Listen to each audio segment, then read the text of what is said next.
हे गुरुदेव मुझको अपना लेना। जितने भी पीछे वैष्णव भक्त बैठे हुए हैं सभी यथा स्थान खड़ी हो जाएंगे। गुरुदेव दया शरण पड़ा तेरी, मैं शरण पड़ा तेरी ना। गुरुदेव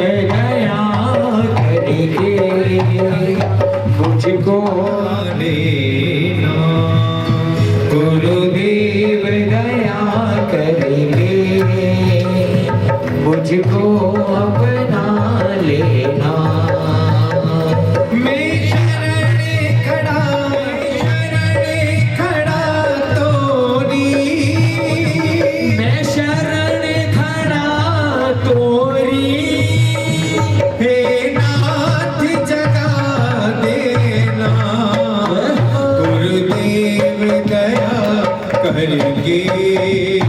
मुझको अपना लेना, ओ गुरुदेव दया करके मुझको अपना लेना। विनती करो स्वीकार, ये मन से तामो, मेरी विनती करो स्वीकार, अब मन से तामो।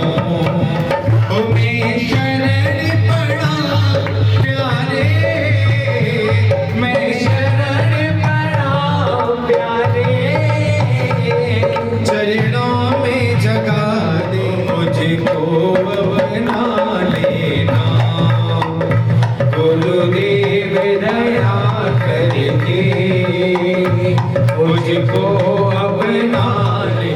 भागवत जी की आरती होगी।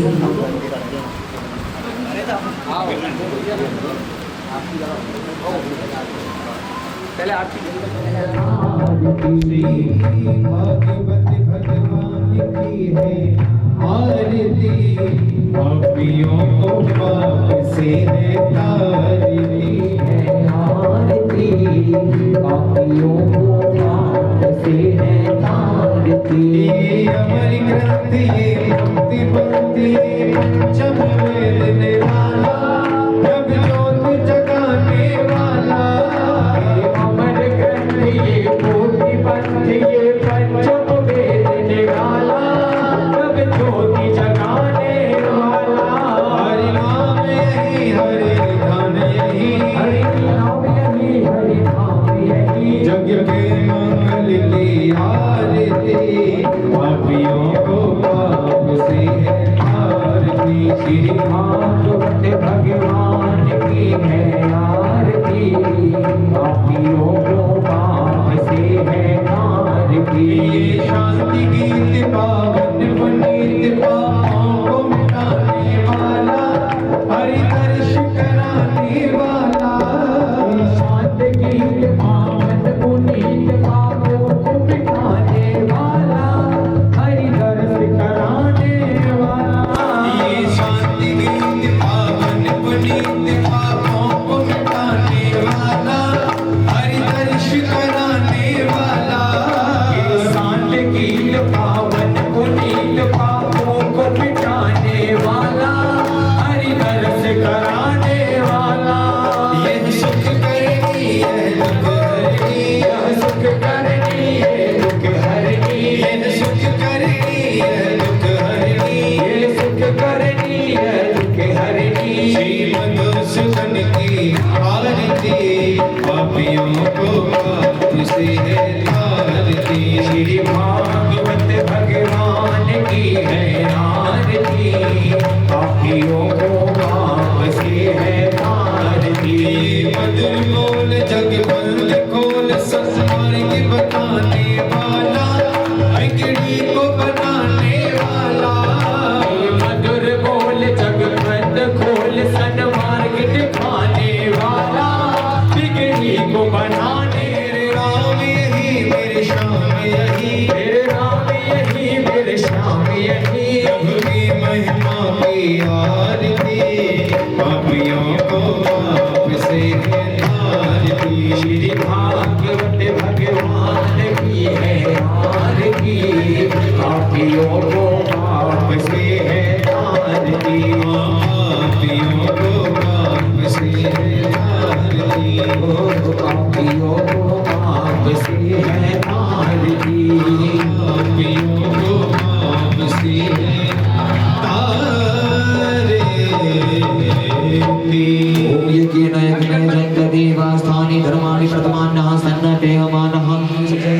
बोले परीक्षित महाराज की जय, बोले वृंदावन बिहारी लाल की जय, बोले राधा रमण लाल की जय, बोले राधा वल्लभ लाल की जय। नमः पार्वती पते हर हर महादेव।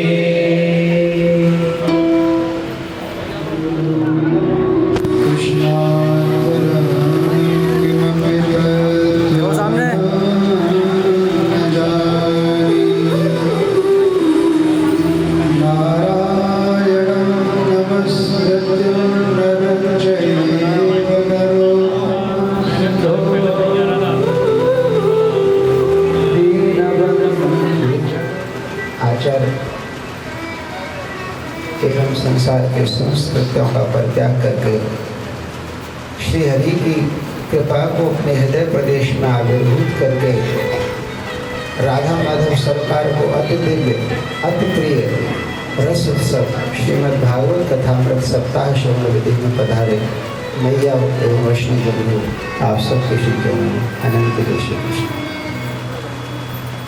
कथा प्रारंभ करेंगे उससे पहले थोड़ा हम वाणी को पवित्र करते हैं तो भगवान का और बिहारी जी का आशीर्वाद देते हैं।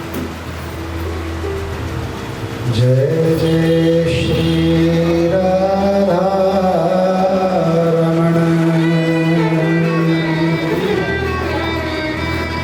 जय जय नवल किशोर जय गोपी चित चोर हरि जय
भागवत भगवान की जय, गणेश भगवान की जय, आज के कथा सत्रांग महोत्सव की जय जय श्री राम। महत्व बताया कि ये कितनी ज्यादा महत्वपूर्ण है। इतने महत्व के बाद नैमिषारण्य में जो 88,000 ऋषि वर्षों से यज्ञ अनुष्ठान कर रहे हैं, उन्होंने अपने समक्ष सूत जी को आता जानकर उनकी प्रदक्षिणा करके ऊंचे आसन पर बिठाकर उनकी चरण वंदना करके अपने मन की जिज्ञासाएं बोली और कहा कि हे महर्षि, कली काल में जीव प्रायः आसुरी स्वभाव के हो जाएंगे, तो कोई ऐसा साधन क्या है जो कलियुग के जीवों के लिए कलियुग को उनको सहज में ही मुक्ति प्रदान कर दे।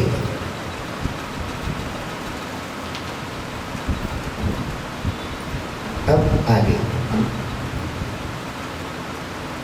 चिंता लोक सुखम सुरद्रो स्वर्ग संपदम प्रयक्षति गुरु प्रीतो वैकुंठ योगी दुर्लभम।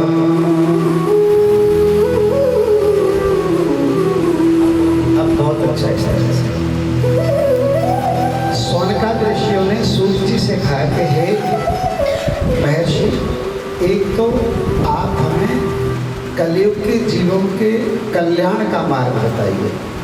और फिर वो कहते हैं इसलिए क्योंकि कल्प वृक्ष और चिंतामणि ये भी व्यक्ति को सब कुछ तो दे देती हैं, लेकिन जो गुरु दे पाता है वो ये दोनों भी नहीं दे पाती।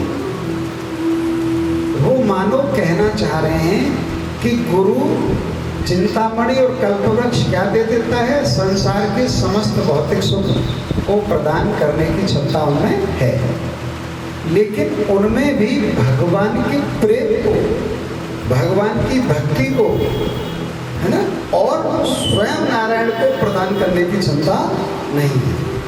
तो सोनकाद जी कह रहे हैं कि हे सूत जी, ये क्षमता केवल गुरु में ही होती है ना। इसलिए आप हमारे गुरु हैं, तो आप चाहेंगे तो हमें कृष्ण भक्ति का प्रतिपादन करा देंगे। उनकी ऐसी बात सुनकर सूत जी कह रहे हैं, प्रीते सोनक चिते क्या तो वचन विचार्य च सर्व सिद्धांत निष्पन्न संसार भयनाशनम। पहले तो सूत जी ने सोनकाद ऋषियों के लिए कहा प्रसन्न हुए, है ना। प्रसन्न क्यों हुए? कि इन्होंने ऐसा प्रश्न कर दिया जिस प्रश्न का उत्तर देने में मेरे को ही बड़ा आनंद आया है ना। भाई वो क्यों खुश हो गए बहुत ज़्यादा। उनको लगा कि जो इन्होंने प्रश्न पूछा है इसका जो उत्तर मैं देने वाला हूँ, उस उत्तर को देने में खुद मेरे को ही बहुत आनंद आएगा। इसलिए सबसे पहले वो प्रसन्न हुए और कह रहे हैं कि हे समस्त ऋषियों, तुम्हारा भाग्य उदय हुआ है जिससे तुम्हारे हृदय में भगवान की कथा के प्रति कोई जिज्ञासा प्राप्त हुई है और आप मुझसे भगवान की भक्ति और कथा के विषय में कुछ सुनना चाहते हैं।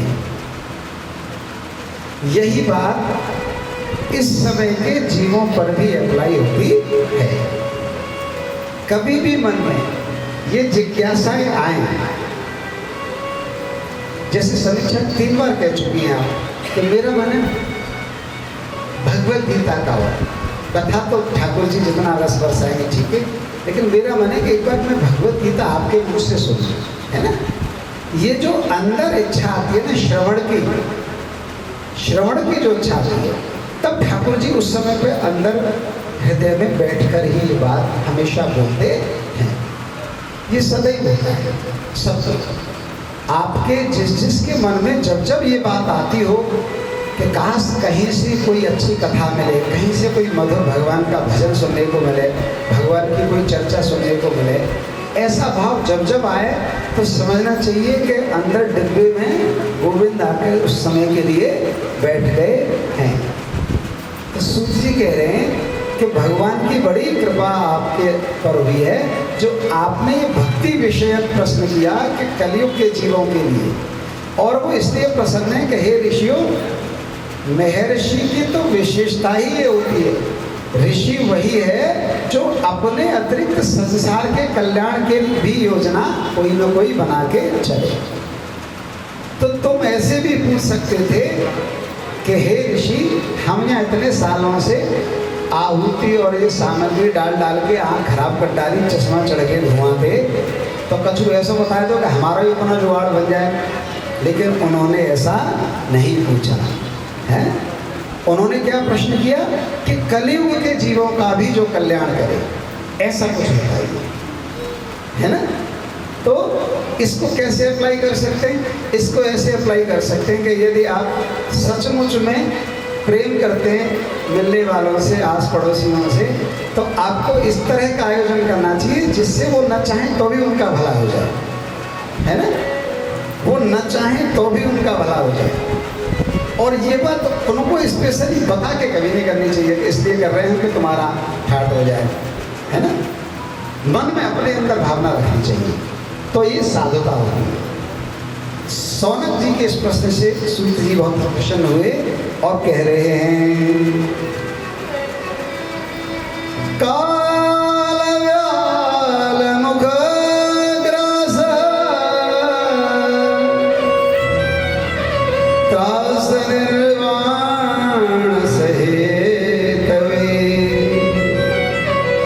श्रीमद् भागवतम शास्त्रम कलौ कीरेण भाषितः।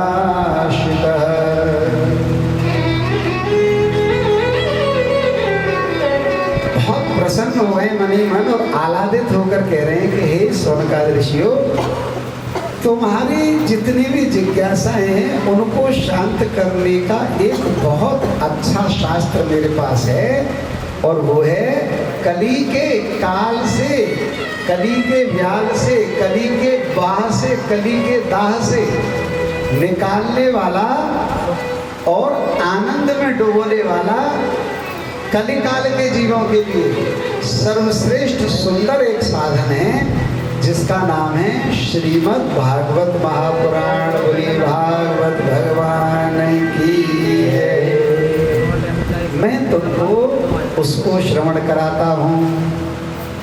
और फिर कह रहे हैं कि पूर्व में राजा परीक्षित को सुखदेव जी ने ये सुनाया था और राजा परीक्षित की इसको सप्ताह विधि से श्रवण करने से मुक्ति हो गई थी। और जब राजा परीक्षित की मुक्ति हो गई थी, जिस समय सुखदेव जी राजा परीक्षित को इस कथा का श्रवण करा रहे थे, उस समय सूत जी सौनकादि ऋषियों को बता रहे हैं, है ना, कि हे ऋषियों, मैं आपको भागवत सुनाऊंगा। और ये वो भागवत है जो परीक्षित को सुखदेव जी ने सुनाई थी, तो उनकी मुक्ति हो गई थी। और जिस समय उन्होंने सुनाई थी उस समय एक बड़ी सुंदर घटना हुई थी कि जैसे ही वो भागवत शुरू कर रहे थे तो वहाँ पर सारे देवता आकर एकत्रित हो गए थे, ये सुनते ही कि सुखदेव जी राजा परीक्षित को भागवत सुनाने वाले हैं। तो जब सारे देवता आए, उन्होंने कहा कि हे भगवान सुखदेव गोस्वामी, हमको पता है कि राजा परीक्षित को 7वें दिन शाप डसेगा, वो सर्प डसेगा और इनकी मृत्यु हो जाएगी। तो इनको अमर करने के लिए, इनकी मुक्ति के लिए ही तुम ये कथाएं नहीं सुना रहे हो। तो ऐसा न करो, काहे को झंझट में बेचारे को 7 दिन यहाँ घोंटू उतरवा रहे जाके, हम पहले अमृत ले लो, है ना। अमृत का कलश लेके सब आए। इस अमृत किस पे? आज भी अमृत देवताओं पे ही है, तब भी था, आज भी देवताओं पे ही। तो कलश लेकर आए और कहते हैं कि एक घूंट पिलाओ, और न सांप मार पावे न बिच्छू। काय को राजा आदमी है ये, जाए काय को यहाँ जंगल में गंगा किनारे पेड़ के नीचे बैठा लो, है ना। जब उन्होंने ऐसा कहा तो सुखदेव जी ने उनको फटकार दिया, डांट दिया, है ना, देवताओं को। आप जानते हैं देवताओं को कौन डांट सकता है? या सपोज करो जैसे आपने आज का देवता कौन है कि आज के देवता हैं बड़े ऑफिसर्स एंड लीडर्स, ठीक। तो इनको कौन डांट सकता है पता है? अभी भी जिसको अपने लिए कुछ नहीं चाहिए, है ना, जो दिगंबर हो, भाई नेता हो या अभिनेता हो या कोई कुछ भी हो, वो आपको का बिगाड़ ले हो, वह तो कोई टेंशन ही नहीं, न वो है कुछ बनाने की चिंता, तो बिगड़ेगा क्या। तो उन्होंने देवताओं को डांट दिया और वो बोले कि मैं आपकी पर्सनैलिटी को बड़ी अच्छी तरह से जानता हूँ, है ना, you all are very clever और आल्सो कनिंग। कनिंग कहते हैं कि खाली चतुर न हो, है ना, मतलब सियान और चतुर जो है ना, वो आपको बोले कनिंग। तो बोले कि तुम जो है अच्छे नहीं हो इस मामले में, तुमने सही बात नहीं हो। अरे तुमने जो विनिमय करना चाहा वो सौदा सही नहीं किया। तुम्हारा जो अमृत है, इस अमृत की भागवतामृत से कोई तुलना नहीं। तो देवता आश्चर्यचकित रहे, कमाल है, अमृत से बड़ी क्या चीज़ है? किसी भी आदमी कोई अमर हो जाए उससे बड़ी क्या चीज़ है? तो मानो वो ये समझाना चाह रहे हैं कि व्यक्ति का अमर होना इम्पोर्टेंट नहीं है ना। हम अपनी भाषा में ऐसे समझते हैं कि व्यक्ति को 100 साल जीवो कोई जरूरी ना है, जितना जीवे उतना प्रेम से आनंद से जिए, ये जरूरी है ना। उम्र तो निरी लंबी कर देगी, हर बार ले जाता है डायरेक्ट के घर में सोच के कि आपके डॉक्टर के पास ले जा रहे हैं, फोन कर देंगे रात आ जाइए लली। आज तो ऐसी लग रही है कि पिताजी गए और पिताजी डॉक्टर 2-4 हज़ार रुपये लगे, एक दो पूछ काछ के फिर भेज देगा, सही है लली आ जाए और मिठाई ले ला के फिर चली जाएगा, हर बार बुला लेते हैं। मतलब अगर उनका जीवन किसी का भी इस तरीके का है कि घर वाले प्रतीक्षा कर रहे हैं कि लेकर जाएं, है ना, लोग प्रतीक्षा कर रहे हैं किसी पड़ोसी की डिस्टर्ब करें, और जो वैसे विप्र हैं जिनको 13वीं चाहिए वो कि बहुत दिन आते जाके यहाँ दावती ना खाए, जाके यहाँ कोई मरी ना हो, वो इत्यादि। तो ऐसे जीवन का कोई अर्थ नहीं है ना। तो सूत जी से टू सोनकाद ऋषियों को सुखदेव जी ने देवताओं से कहा कि आपका ये सौदा बिल्कुल भी अच्छा नहीं। कहाँ ये अमृत और कहाँ तुम्हारा अमृत, क्योंकि ये अमृत ऐसा मुक्त करता है कि इसको पीने के बाद फिर आदमी आनंदित ही रहता है, और जो तुम्हारा अमृत है वो केवल आयु बढ़ाता है ना। क्योंकि तुम बार बार हर एक कल्प बाद है कुछ 1000 सालों बाद तुम खुद भटक डोलो, कोई राक्षस आ जाए तुम्हारे स्वर्ग को छीन ले और तुम खुद परेशान हो डोलो, अमर है क्यों, है ना। भाई तुम खुद ही भटके डोलो, हाथ जो तो फिरो ब्रह्मा जी के और भगवान के महादेव बाबा के पास भागत फिरो। तो शुकं नव्यावदनं सर्वे स्वकार्य कुशलाः सुरा कथा सुधा प्रयच्छस्वं गृहीत्वैव सुधामिमाम्। देखो कोई जानता न हो जानता हो देवताओं, पर मैं जानता हूँ कि तुम में सबसे बड़ा गुण ये कि तुम अपना काम बनाने में बहुत एक्सपर्ट हो। वैसे तुम भगवान का उतना भजन नहीं करते जितना संसारिक जीव करता है, लेकिन जब तुम पे असुर जो है चढ़ पड़ता है, फिर तुम भगवान के यहाँ पड़े रहो माते, उन्हें विष्णु लोग के और वैकुंठ छोड़ के ना आओ। तो जब तक भगवान उपाय नहीं करते हुए तब तक नहीं जाएगा। कुसुधा कुकथा लोके क्वकाच त्वमणिर्महान् ब्रह्मरातो विचारेवं तदा देवा सही। वो कह रहे हैं देखो सच बात ये है कि इसका और इसकी कोई तुलना है नहीं। ऐसा करके जब देवता निराश होकर चले गए तो ब्रह्मा जी को इस चीज से बहुत आश्चर्य हुआ कि कमाल की बात है, सुखदेव जी ने अमृत का कलश नहीं लिया, क्योंकि उसे पिला के भी तो उसे अमर कर सकते थे, खुद भी मुक्त हो जाते, 7 दिन का झंझट ही खत्म, 1 मिनट में बात खत्म हो जाती, और अमर करने का यश भी लेते। तो देखो सुखदेव जी ने राजा परीक्षित को अमर कर दिया, है ना। लेकिन ब्रह्मा जी को लगा कि ऐसे क्या कैसा क्या वैशिष्ट है भागवतम में जो उन्होंने इससे विनिमय नहीं किया। तो ब्रह्मा जी ने चुपचाप, है ना, ब्रह्मलोक में ब्रह्मा जी गए, चुपचाप अपने कुठरिया में एक तराजू में एक तरफ भागवत रखी और एक तरफ समस्त साधन जो होते हैं उनको रखा। और ब्रह्मा जी ने क्या पाया कि जितने भी साधन थे कलिकाल के, उन सब में भागवत जी का पलड़ा नीचे हो गया। तो ब्रह्मा जी समझ गए कि सुखदेव जी ने इसलिए ये नहीं दिया है। बोलिए भागवत भगवान की जय। हे शौनकादि ऋषियों, भागवत इतनी महत्वपूर्ण है, इसी भागवत को सनकादिक ने नारद जी को सुनाया था। यद्यपि नारद जी ब्रह्मा जी से इस भागवत को पहले सुन चुके थे, लेकिन सप्ताह श्रवण विधि थे तो सनकादिक ने ही सुनाया था। सप्ताहेन श्रुतं चेत् सर्वथा विधायकम् सनकादि पुरा प्रोक्तं नारदाय दया परे। अब वो कह रहे हैं कि एक बात बताओ, शौनकाद जी की नहीं इनका जो मोड़ो है वो परीक्षित को मेरे मारे मुझे दीपक अपने पास घर से दिख नहीं रहे हीरो पीछे यहाँ ऐसे आदमी ने चुपचाप घुसैयों बाद में जो सुनवे तो आमे, पर उन्हें जो लगे कि सुननी जरूरी है, इंटरेस्ट तो कोई है ना, तो उन्हें यहाँ बैठा दो। तो ऐसे मुँह करके सब लगे हुए कि बहुत ध्यान दे सुनना है, घंटा आधा घंटा वो सोले ऐसी जगह पौधे उनके लिए करने चाहिए सदैव, है ना। एक बार बताए, मेरी मदर की एक सहेली थी, इसको टाइट करी, मेरी माता जी की एक सहेली थी, तो उनका ये फिक्सेशन रहता था कि जब किसी की डेथ वेथ होती थी जाता तो वो मतलब बहुत जोर से वहाँ डेथ वाली मतलब ज़्यादा ही चीख चीख के आती थी। वो फिर चीख चीख देखती थी कहाँ जगह, बढ़िया सी जगह की तरफ जाके बैठ के बहुत जोर से चीखे, फिर वो आँख बेहोशी हो जाती थी। तो लोगों को लगता था कि ये दुख के कारण ज़्यादा इनको दौरा पड़ गया, तो लोग हवा करके ऐसे डाल देते थे। आधा एक घंटे वो सो के अपना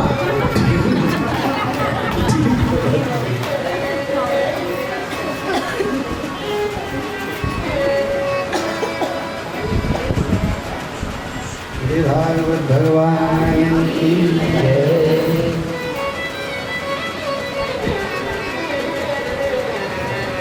सप्ताह श्रवण विधि भी एक बार थोड़ी देर बाद आएगी कि परीक्षित को सामने ही बैठना चाहिए। जैसे मामा जी ने हमारे ऑब्जेक्शन किया था कि शिव पुराण में आपने मुझे उस पर बैठा दिया, ऐसे नहीं बैठाना चाहिए, मुझे अच्छा नहीं लगा।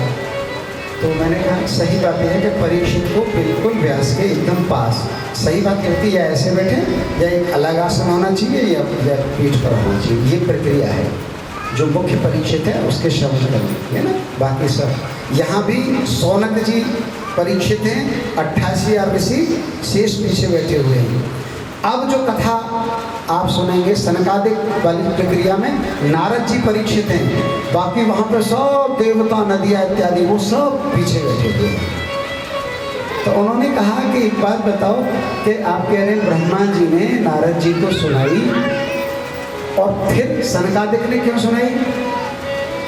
तो बोले सनकादिक ने सप्ताह विधि श्रवण से सुनाई, सप्ताह करके सुनाई जैसे हो रही है। भागवत मूलतः 3 प्रकार से होती है। एक अनवरत होती है, वर्षों तक का अनुष्ठान होता है, जैसे हमारे इस्कॉन में होती है। इस्कॉन में रोज सुबह भागवत होती है ना, घंटे आधे घंटे की, 1 श्लोक या 2 श्लोक, फिर वो चलती ही रहती है अनवरत। जब 18,000 श्लोक पूरे हो जाते हैं उसके अगले दिन से फिर पहले श्लोक से चलती है। तो एक भागवत ऐसे चलती है जो अनवरत चलती है। एक भागवत होती है मासिक, पूरे महीने चलती है। और तीसरा अनुष्ठान होता है साप्ताहिक, है ना, तीसरा ये है। और एक अब हम लोगों ने चला दो 2020 एक दिना भाव जे ऋषभदेव को अनुष्ठान चल गए वाला एक दिना वाली भागवत, है ना। अभी हम सभी भैया सब वहाँ गए, कहाँ, जहाँ सुखदेव जी ने जहाँ सुखदेव जी ने परीक्षित को सुनाई है, बिल्कुल उसी स्थान पर हम एक दिन के लिए भागवत का वाचन सब श्रवण करके लेके आए। श्री भागवत भगवान की जय। शौनकादिक ऋषि ने कहा कि ये बात इसलिए कंफ्यूजन हो रही है सूत्री कि नारद जी और साधना कहाँ जाऊँ कि जो आदमी इतनी खुजली रहते हुए कि रोटी देवे में देर है जाए तो तू नाराज है कि चलो या तो करे 5 मिनट है गई लाइन है कछू वो आदमी साधना कांटे को है ना। उन्होंने कहा कि उनके साथ एक घटना घट गई थी इसलिए ऐसा हुआ। बोले भागवत भगवान की जय। कथम ब्रह्मण मुखम कुतश्चिंचातु। जब वो विशालापुरी में होके जा रहे थे तो जो उन्हीं के भाई हैं चारों सरकार जो वही रहते हैं सदा। कहाँ रहते हैं? बद्रीनाथ। बद्रीनाथ धाम में सनकादिक ऋषि तब से जब से सृष्टि आरंभ हुई है तब से लेके आज तक हैं, है ना, आज तक है। लेकिन हमको क्या लगता है कि हमें दिख जाए। एक बात बताओ, सब इतने साल तक हम कलाकारी में रहे और मतलब जब हमें कलाकारी चाहिए हमें दिख जाए, भाई हमें कैसे दिख जाएंगे? ये उनको दिखाएंगे जिन्होंने समझ को करो है तो अब तुम्हारी राजी है, पशु दही हो चाहे मत दही हो। और क्या देखा कि और ये देखा फिर मैं गया तीर्थ स्थानों में। मैं काशी गया, प्रयाग गया। जस्वे निःश्वसन्तावचेतसो शुश्रूषन्ति प्रबोधन्ति रुदति च तयो पुरः। मैंने वहां देखा कि एक युवती है ना और 2 वृद्ध लोगों के साथ पड़ी हुई है और विलाप कर रही है। जब मैं उसके पास होकर निकला तो उसने मेरे को जोर से आवाज दी, भो भो साधो क्षणतिष्ठ मच्चिंता विनाशय दर्शनं तव लोकस्य सर्वथा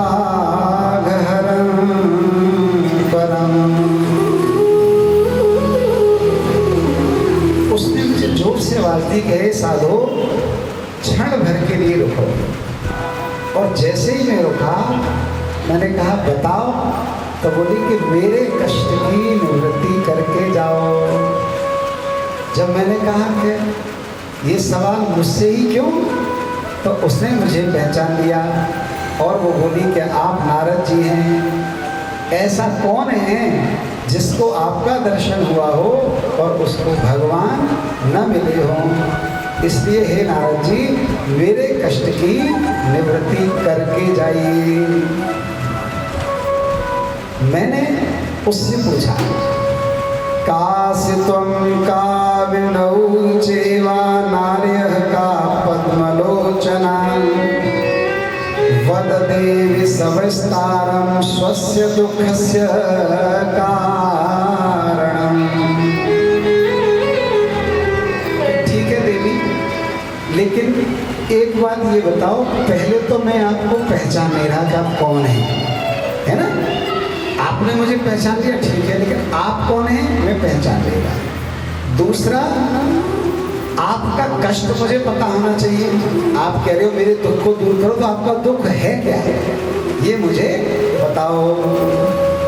तो हे सनकादिक ऋषियों, उस देवी ने कहा, अहम भक्तिरति ख्याता इमौ मे तनयो मतौ ज्ञान वैराग्य नामानो कालयोगेन जर्जरौ। उस युवती ने कहा कि नारद जी मेरा नाम है भक्ति, और ये जो मेरे पास में आप जो देख रहे हैं बड़े बूढ़े पड़े हुए, ये बड़े बूढ़े नहीं हैं, ये मुझसे छोटे हैं, बल्कि मेरे बेटे हैं, मेरे पुत्र हैं। इनमें एक ज्ञान है और एक वैराग्य है। और आश्चर्य और शोक और दुख की बात यह है नारद जी कि मैं इनके साथ पृथ्वी पर विचरण कर रही थी और सब जगह होते हुए, है ना, मैं आ रही थी, तो मैं धीरे धीरे धीरे धीरे सब जगह क्षीण होती रही पूरी पृथ्वी पर। लेकिन अनायास जब मैं वृंदावन आई तो पता नहीं क्या कौतुक हुआ कि मैं तो क्षीण होने से पुष्ट होकर नवयुवती और सुंदरी हो गई, और मेरे जो पुत्र ज्ञान वगैरह के हैं ये यहाँ आके जर्जर और वृद्ध होके जीर्णावस्था को प्राप्त हो गए हैं। भक्ति ने कहा कि मैं सब जगह दुनिया में जहाँ भी गई, जहाँ भी गई, वहाँ ज़्यादा मेरी वैल्यू नहीं हुई, इनकी वैल्यू रही ज्ञान और वैराग्य की। कलयुग की बात है, कलयुग की स्टार्टिंग में वो क्या बताना चाह रही है पता है आपको? वृंदावन के अतिरिक्त आप कहीं भी जाओ पूरी धरती पे और आप 2 जने जाओ और 2 जने अपना परिचय दो, एक जैसी जैसी। एक तो ये परिचय दिया जाएगा, एक तो कैसा, ये व्यक्ति हैं, ये 16 माला करते हैं, निराहार रहते हैं, फलों का पान करते हैं, सुबह से शाम तक भगवान की भक्ति में नहीं रहते, परम भक्त हैं। और जो दूसरे, ही इज डीलिट PhD और ही इज MTech PhD और he is MS MCS etcetera, मतलब ये बड़े highly qualified, is a professor of IIT। तो मानो भागवत जी बता रही है, ये सूत्र बता रहा है कि आदमी की आंख वहाँ पर चढ़े हुई है, कौन से वाले पे? He is designed at any place. अच्छा, जिनकी बताई गई इतनी माला करता है, इतना जब करता है, तो करता है, उन्हें प्रणाम करें, ठीक है, सारे संसार में। अब इन दोनों को आप वृंदावन में ले आइए, ठीक है, वृंदावन में भी इंट्रो कराइए, एक व्यक्ति का इंट्रोडक्शन दीजिए।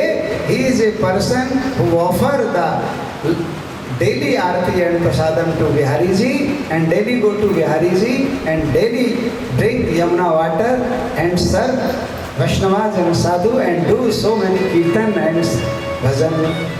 और दूसरे को बताओ कि ये फलानी जगह के प्रोफेसर है, तो वृंदावन में का हो जो प्रोफेसर है, अरे हट दिमाग खा चल।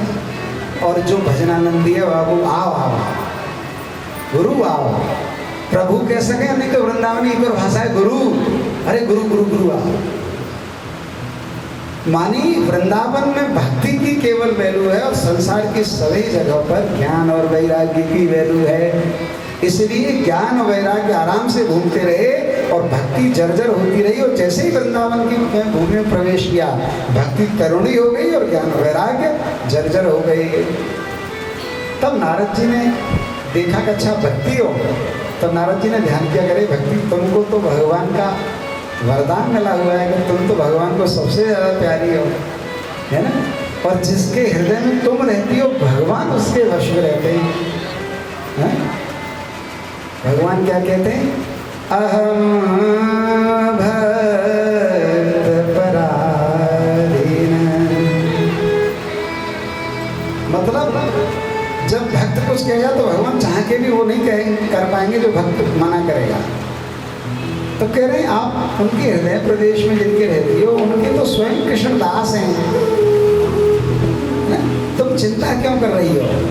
लेकिन जैसे ही नारद जी ने नेत्रबंद के सारे क्रियाकलाप देखा तो भक्ति से कहा कि हे देवी, ये सारा किया कराया इस कलिकाल का है ना, तो जिस चीज को तुम बता रही हो उसका दर्शन पूरी पृथ्वी पे मैं भी अभी अभी करके आ रहा हूँ।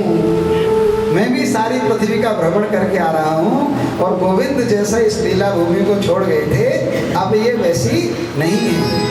यहाँ पर कलयुग का प्रभाव हो गया और धीरे धीरे धीरे धीरे ये कलयुग के ग्रास काल का ग्रास बनती जा रही है। तुमको शोक नहीं करना चाहिए। भक्ति ने कहा क्यों शोक न करूं? उन्होंने कहा इसलिए शोक न करो कि जो कृष्ण द्रौपदी की रक्षा करते थे, जो कृष्ण पांडवों की रक्षा करते थे, जो कृष्ण अम्बरीश साधु इत्यादि सबकी रक्षा करते थे, तो क्या वो कृष्ण कहीं चले थोड़ी गए हैं? लीला का संवरण ही तो किया है। कृष्ण तो कड़कड़ में व्याप्त है, वो थोड़ी कहीं चले गए। और तुम तो उनको बहुत ज़्यादा प्रिय हो, इसलिए तुमको शोक नहीं करना चाहिए। बोलिए भक्ति महारानी की जय। इस प्रकार नारद जी उनको समझा रहे हैं। और फिर भक्ति ने कहा कि ये सब बात ठीक है, कोई ऐसा उपाय करो जिससे मेरे पुत्र ये दोनों स्वस्थ हो जाएंगे। तो नारद जी ने कहा ये मेरे लिए कोई भी बड़ी बात नहीं है, इसको तो मैं क्षण भर में कर दूंगा, है ना, क्योंकि भक्ति ही तो इनके हृदय से निकली है। और मूल रूप से तो ये युवाई थे, वृद्ध हुए, तो इसको मैं अभी फट से सही कर देता हूँ। और नारद जी ने क्या किया कि नारद जी ने जितने मंत्र, अरे कहाँ गयो श्लोक भाई, जब चश्मा लगाए तब तक बड़ो ड्रामा है वो। पहले बचपन में हमारे कुछ फ्रेंड्स थे, है ना, दो यूज्ड स्पेक्टिकल्स, चश्मा लगाते थे, तो फोटो खींचता था ब्लैक एंड वाइट वाला, तो फिर कभी हम देखते थे तो दे लुक स्मार्ट, तो हमें क्या लगता था हमें बावड़े से लगे, मैंने चश्मा के में ऐसे आँख है आगे करें, तो भगवान हमारे भी लगना चाहिए। तो लैंप को हम आगे जैसे पढ़ रहे हैं तो बिल्कुल आगे, हमारा बड़ा भाई कहता बावड़ा लैंप से पीछे पढ़ते हैं, आगे क्यों कर लेता आँखों को। मैं उस लैंप के आगे आँख इसलिए करता था कि मेरी आँख खराब हो जाए, चश्मा चढ़ जाए। तो बिल्कुल ऊपर जब पूरा धुआं आता था, लेकिन चढ़ाई नहीं। और बहुत वर्षों तक ये बात रही कि जो मतलब जो स्टूडेंट्स और relatives who use spectacled, I love everybody. मुझे लगा कि ये पड्डू आदमी है, ये लगता है कि हाँ सही पढ़ा लिखा है, बाकी तो सब ऐसे ही लगते हैं। अब ठाकुर जी ने 3-4 साल से लगा दिया है। अब जब मैं सबसे बड़ी चश्मा तो है कि मैं रात को हमेशा मेरा स्वभाव है कि मैं ग्रंथ पढ़ के ही सोता हूँ, आज भी हमेशा कोई ना कोई, कितनी भी रात को सो। जैसे लास्ट नाइट ही हम हमारे सी साहब के बच्चे का बर्थडे था, वहाँ से आए तो 12:30 और 1 बजे आए, है ना, तो 12:45 बजे आए, तब भी मैंने ग्रंथ पढ़ा है। तो प्रैक्टिस है, तो मैं ग्रंथ पढ़ता हूँ, तो वो होता क्या है, वो पढ़ के आधा पेज के बाद ही फुर रह जाए, वो चश्मा जब तांग गिर जाए और सवेरे टूट टाट गए वो बराबर। एक तो ये खर्चा बढ़ो। दूसरी प्रॉब्लम क्या आ रही है कि अब यहाँ से भी ना, जैसे पीछे वाली मैया दिख रही है भाई अजीब सी, अगर आगे दिख रहा है, अगर न्यों कर लूँगा तो मैया सही दिखेगी, फिर अजीब अजीब से दिखेगा। वो ड्रामेटिक वो हो गया है। डुएल वाला जुगाड़, हम लोग डबल वाला या कैसा? नहीं मामा, उसने डबल वाला मेरे को दिया, लेकिन मैं गिर पड़ा उससे पहले ही बात मैं उसने दिया, उसने बोला 2-3 दिन लगेंगे प्रैक्टिस करने में। मैंने कहा जा 2-3 दिन नहीं, मैं कहा ट्रक के नीचे आएगा तो प्रैक्टिस तो मिल जाए। मैंने क्लिनिक में ही लगा के देखा उसको आधा घंटे में भी बाथरूम की किवाड़ से वो पूरा एक जरा सा मरीज से कोई जैसे क्वेरी करते हैं तो यूँ करो तो पूरा हिल जाता था, वो तो पूरा रूम ऑफिस हिल रहा है। तो फिर वो मैंने उसको हटा दिया। बोली भागवत भगवान की जय। नारद जी ने क्या किया कि नारद जी को जितना कुछ आता था वो सारा का सारा ज्ञान और वैराग्य के कानों में उड़े दिया। नारद जी ने कहा हे ज्ञान उठो और हे वैराग्य उठो। फिर गीता के श्लोक बोलकर नारद जी ने कहा हे ज्ञान वैराग्य अब उठो। फिर चारों वेदों का मंत्र पढ़ के नारद जी ने कहा हे ज्ञान और वैराग्य अब उठो। फिर शेष शास्त्रों का ज्ञान उनके कान में डालकर नारद जी ने कहा हे ज्ञान वैराग्य अब उठो। लेकिन जब उनको टस से मस नहीं हुए तब नारद जी शोकातुर हो गए। उन्होंने कहा कि मेरे पास जितना तरीके थे मैंने वो सारे के सारे दे दिए, लेकिन इन पर तो कोई फर्क ही नहीं पड़ रहा है। अब नारद जी को लगा कि मुझे क्या करना चाहिए। साधु पुरुष का एक दुख होता है, जो अच्छा आदमी होता है उसका ये होता है कि वो कमिटमेंट्स के टूटने पे बड़ा दुखी होता है। अरे मैंने आश्वासन दिया था कि मैं ऐसा कर लूँगा, है ना, अच्छे आदमी का। और जो नेक और अच्छे होते हैं वो तो कमिटमेंट फिर तो यहाँ दे दो, फिर वहाँ दे दो, फिर वहाँ दे दो, वो तो देते ही जा लेंगे टूटना। और वो जानते भी कि मैंने जाते कहीं क्या मैं कल आ जाऊँगा, जगह से लगे मैं ना आऊँगा, क्या मरवा है, कोई टेंशन ना रहे।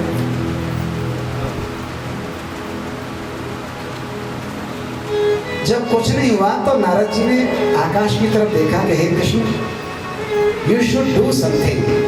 ये मेरी इज्जत का सवाल है ना, कि अगर मैंने इसको प्रॉमिस की दिया है, भक्ति को प्रॉमिस किया है कि I can survive your children gyan and vairagya, और now I am unable to do anything, तो कुछ तो करो भगवान। तो भगवान को जब सरेंडर किया नारद जी ने, तो आकाशवाणी हुई, और आकाशवाणी क्या हुई? एतदर्थ तो सत्कर्म सुरस से तुम समाचर, तते कर्माभिलाषन्ति साधवः साधुभूषणा।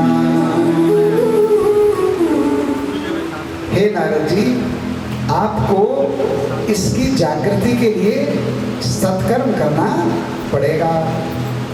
नारद जी एकदम व्याकुल है कि बोले आकाशवाणी कर्म बहुत बढ़िया, जी बताओ जो हम दुष्कर्म कर रहे इतनी देर तक, जिस सवरा जितना भी शास्त्र हैं वो हमने कान में सुनाए, कीर्तन सुना, सारे काम किए, तुम कह सत्कर्म करना चाहिए, तो जागो तो हम जानते हैं ना सत्कर्म का हुआ है। तो उन्होंने कहा कि ये सब करने के बाद भी कुछ शेष है, कहाँ है? तो नारद जी ने कहा क्या है? इसके बाद आकाशवाणी लुप्त हो गई, और नारद जी सोचने लगे कि जी आकाशवाणी खाम खा जो है ना छेड़ के चली गई, लेकिन जे बता के दी गई कि सत्कर्म है क्या। फिर पुनः आकाशवाणी हुई कि ये सत्कर्म आपको साधु विभूषित हुए व्यक्ति बताएंगे। कोई साधु और वैष्णव आपको, परम वैष्णव या साधु बताएगा। नारद जी बोले हाँ ये सही है। तो वहाँ से नारद जी चल दिए, और नारद जी चलते चलते सभी जगह पे सब आश्रमों में जाते हैं। जे देखते ही आश्रम वाले प्रणाम कर, अरे नारद जी आ गए, बैठा के उसने बताओ महाराज, कह रहे यार एक सवाल हो। सवाल नारद जी को बोले क्या मजाक कर रहे हो? दुनिया सवाल लेके तुम्हारे घर जावे, तुम सवाल लेके जाए हो? कैसे? कहा नारद जी कि वो सत्कर्म पूछ लो कि सत्कर्म का है। अब आश्रम वाले सोचते कि सत्कर्म पतो तो है, पर अगर गलत निकल गई तो नारद जी के सामने, तो वो चुप मारे बोले नारद जी हमें तो सहना है। ऐसे ही जा जाके नारद जी सब जगह जाने लगे, और पूरे लोक में ये बात विख्यात हो गई। भागवत में लिखा है संपूर्ण पृथ्वी पर इस बात का हल्ला हो गया कि नारद जी प्रश्न पूछ रहे हैं, सत्कर्म पूछ रहे हैं ऋषियों से। तो सबने ऋषि ने अपने अपने चेलन ने टेलीफोन कर दिया कि नारद जी देखते ही आए तो कुंडी लगा लियो, या कह दियो मैं आश्रम में ना हूँ, मैं यमुना पानी पीने गया हूँ। चेला बोले गुरु जी चुप। अरे भैया जब उन्हें ना है सर प्रश्न को उत्तर, तो हम क्या बताएंगे? बेइज्जती ना हुई रहनी, कितने साल से ग्रंथ पढ़ रहे हैं और एक छोटी सी चीज ना मालूम कि सत्कर्म का है। तो ऐसी स्थिति होने लगी कि ऋषिगण पलायन करने लगे, और उनको देख देख के अपने आश्रमों को भी बंद करने लगे।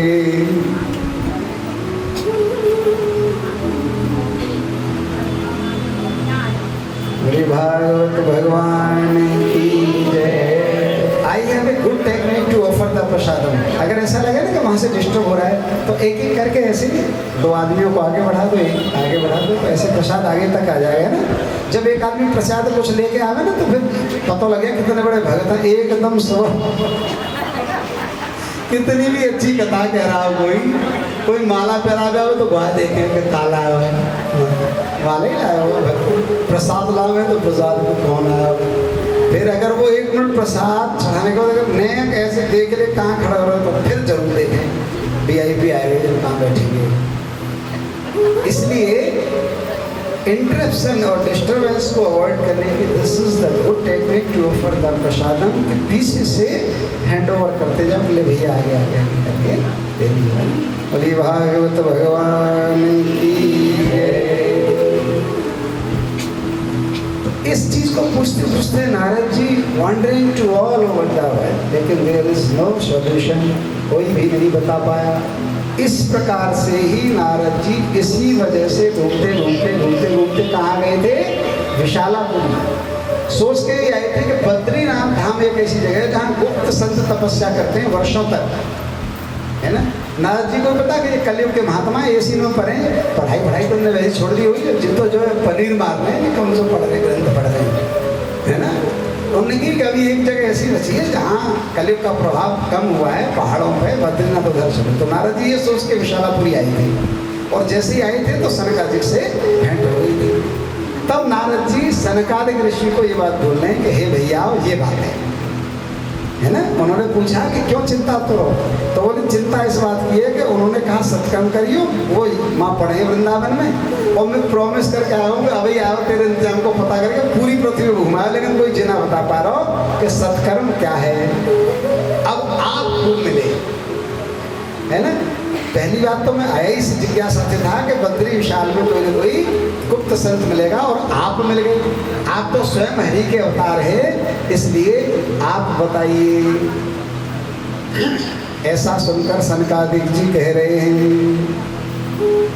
मां चिंता गुरुदेवर से हर्ष चित्ते समावह,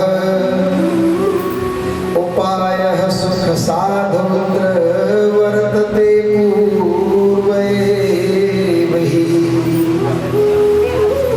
जिस सत्कर्म को आप ढूंढना चाह रहे हो नारद, ये तो पता होनी चाहिए तुम्हें, इसका तो पहले से ही एक उपाय है।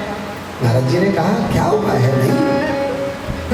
अहो नारद धन्योसी गिरकाणां शिरोमणि,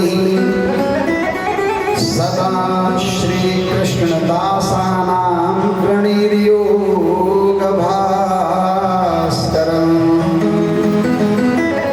हे नारद कैसी बात कर रहे हो भैया, तुम तो श्री कृष्ण के जो भास्कर भक्त हैं उनमें से एक हो, और तुम्हारा तो दर्शन करके, तुम्हें तो प्रणाम करके भगवान मिलते हैं, और तुम कह रहे हो तुम्हें सत्कर्म नहीं पता। नारद जी कह रहे हैं कि हे महर्षियों, मैं सत्य कह रहा हूं, मुझे ये नहीं पता कि सत्कर्म क्या है। द्रव्य यज्ञास्तपो यज्ञा योग यज्ञास्तथा परे, स्वाध्याय यज्ञान यज्ञाश्ते तु कर्म विसूचिका। सनकादिक कह रहे हैं कि तो फिर सुनो, संसार में जितने भी यज्ञ हैं, जितने भी कर्म हैं, लगभग सब कुछ देने वाले हैं। यानी आप जो चाहो ऐसी चीजों को प्राप्त करने के बहुत सारे यज्ञ और सत्कर्म इस दुनिया में नारद जी हैं। और फिर कह रहे हैं लेकिन क्या कह रहे हैं, सत्कर्म सूचको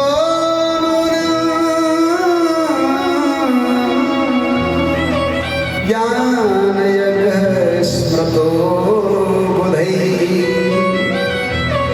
श्रीमद् भागवतालापः सतुगीतः शुकाभिः।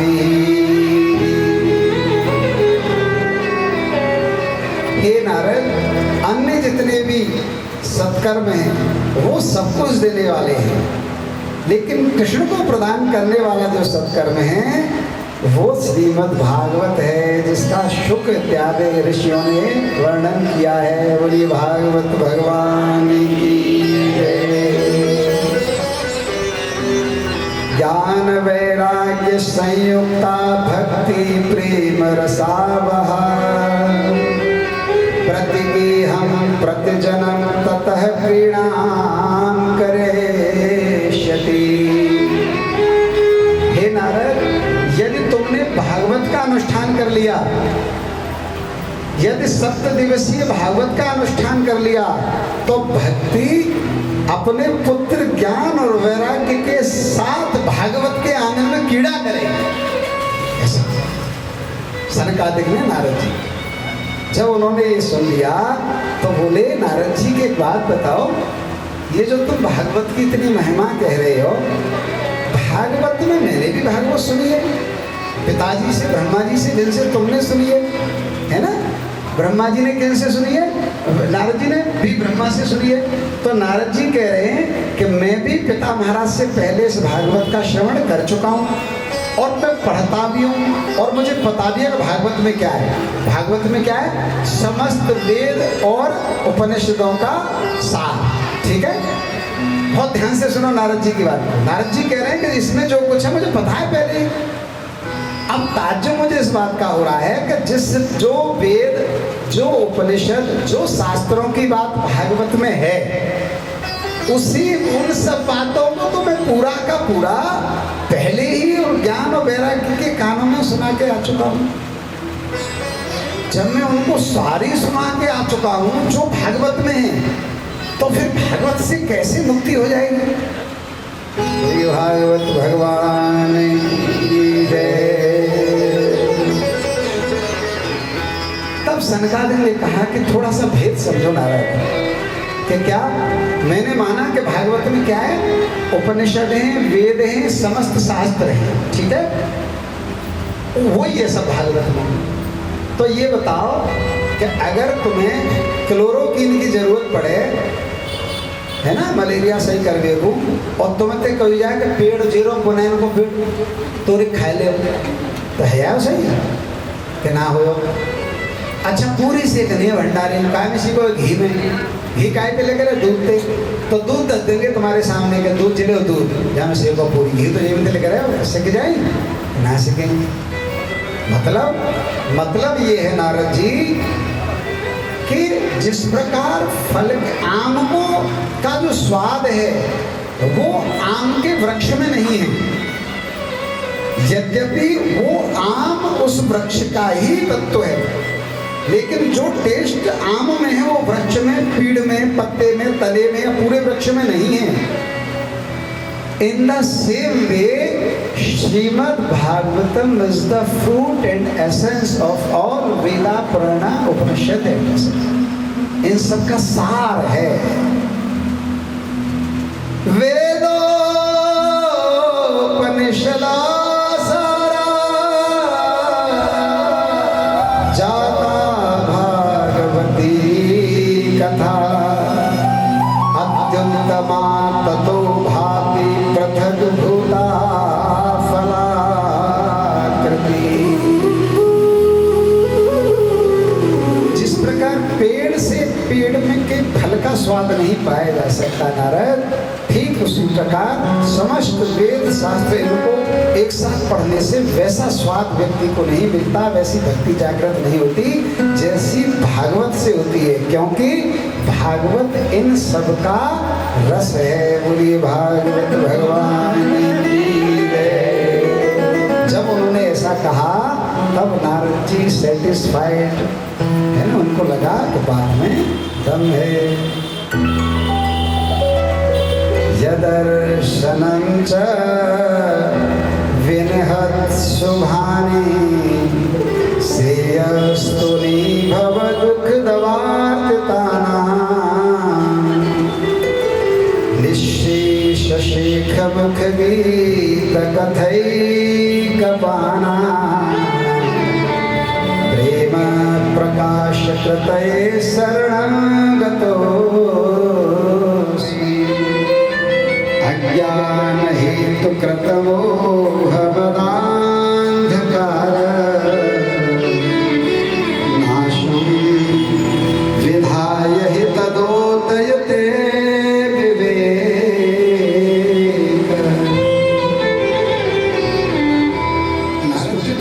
नारद आह्लादित होकर शंकादिक से बोले कि हे ऋषियों, मैं समझ गया और मुझे तो भागवत की महत्ता आपके नाम लेने से होने लगी। आपका दर्शन से मेरी भक्ति और पुष्ट हुई, और आपने जितनी बार भागवत का नाम लिया है उतनी बार नाम लेने से मेरी भक्ति का वर्धन हुआ है। और मुझे ऐसा लगता है कि विभिन्न जन्मों के भगवान की जय।